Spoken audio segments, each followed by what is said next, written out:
ഈ ഒരു വീഡിയോയിലൂടെ നമ്മൾ 2 അപ്ഡേറ്റുകളാണ് നോക്കാൻ പോകുന്നത്. ആദ്യത്തെ അപ്ഡേറ്റ് എന്ന് പറയുന്നത് നമ്മുടെ മോഹൻ ബഗാൻ സൂപ്പർ ജയൻസുമായിട്ട് ബന്ധപ്പെട്ടിരിക്കുന്ന ഒരു അപ്ഡേറ്റും രണ്ടാമത്തെ അപ്ഡേറ്റ് എന്ന് പറയുന്നത് നമ്മുടെ കേരള ബ്ലാസ്റ്റേഴ്സുമായിട്ടൊക്കെ ബന്ധപ്പെട്ടിരിക്കുന്ന ഒരു അപ്ഡേറ്റ് ആണ്.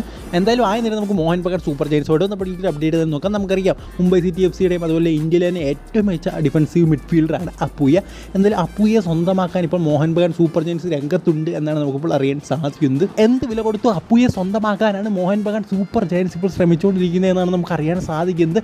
അതായത് നമുക്ക് ഇതിലൂടെ ഒരു കാര്യം വ്യക്തമായി അവരൊരു മിഡ്ഫീൽഡറെ തരികയാണ്. അത് ടോപ്പ് ഇന്ത്യൻ മിഡ്ഫീൽഡറിനെയാണ് അവർ തിരഞ്ഞുകൊണ്ടിരിക്കുന്നത്. ഇപ്പോൾ ജീക്സൺ സിംഗ് അവരുടെ ലിസ്റ്റിലുണ്ട്, അപ്പൂയ അവരുടെ ലിസ്റ്റിലുണ്ട്.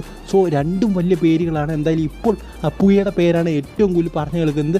എന്തായാലും അപ്പൂയെ കിട്ടിയില്ലെങ്കിൽ ജീക്സൺ സിംഗ് അല്ലെങ്കിൽ അപ്പൂയ ഇവർ ആരെങ്കിലും ഒരാളെങ്കിലും മോഹൻ ബഗാൻ സൂപ്പർ ജയൻസ് അടുത്ത സീസണിന് മുമ്പ് സൈൻ ചെയ്തിരിക്കുമെന്നാണ് എനിക്ക് തോന്നുന്നത്. ഇനി അടുത്ത അപ്ഡേറ്റ് എന്ന് പറയുന്നത് നമുക്ക് എല്ലാവർക്കും അറിയാവുന്ന ഒരു കാര്യമാണ്. നമ്മുടെ ഓണർമാരിൽ ഒരാളാണ് നിഖിൽ ഭരദ്വാജ്. എന്തായാലും നിഖിൽ ഭരദ്വാജ് പറഞ്ഞൊരു കാര്യമാണ് ഇപ്പോൾ ഏറ്റവും കൂടുതൽ ശ്രദ്ധേയമാകുന്നത്. അതായത് അദ്ദേഹം പറഞ്ഞ ഇങ്ങനെയാണ്: ഞങ്ങളുടെ മീഡിയ ടീം വർക്ക് ചെയ്തുകൊണ്ടേയിരിക്കുകയാണ്. അനൗൺസ്മെൻറ്റിന് വേണ്ടിയിട്ട് എല്ലാവരും മീഡിയ ടീമിനെ ഇപ്പോൾ വളരെയധികം കുറ്റം പറയുന്നത് കണ്ടിട്ടുണ്ട്. അതായത് അനൗൺസ്മെൻ്റ് ഒന്നും ഉണ്ടാകുന്നില്ല, പ്രത്യേകിച്ചൊന്നും അവർ ചെയ്യുന്നില്ല എന്ന കാര്യത്തിൽ.